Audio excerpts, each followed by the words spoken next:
Good evening, everybody. I'm delighted to be here and very honoured that Sean asked me to say a few words about his new book.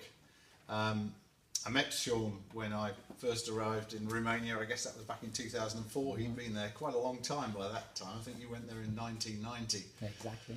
But I spent 5 very happy years there, and Sean and I, we were business colleagues, but subsequently became friends. And it's great that we've caught up again now.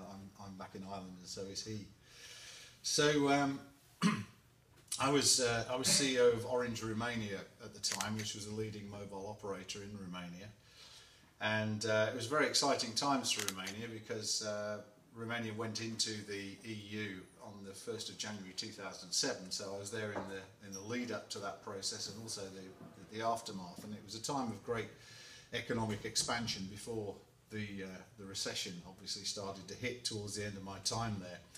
Sean came to Bucharest from the United States. Obviously he was a journalist in Kansas City and also a volunteer for the Human Rights League. But he had a number of projects on the go at one time, and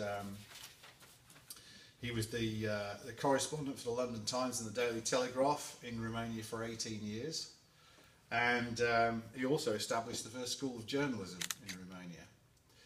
And he was a very successful entrepreneur. He established Amerisalt Publishing and an English-speaking business newspaper, Bucharest Business Week, which was very present. I wouldn't say he was the Rupert Murdoch of Romania, but certainly you could tell that he was a very influential figure in Romanian journalism back then. And I remember going to meet him in his office for the first time, being very impressed by his presence and the scale of his operations.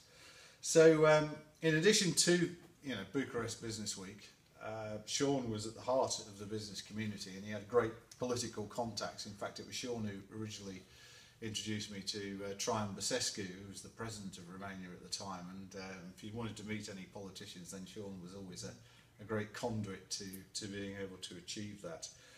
And so he also established the first ever Corporate Citizen and Civic Journalist Awards in Romania. So his operations were broad in scope, and I think that he left a big footprint there when he left.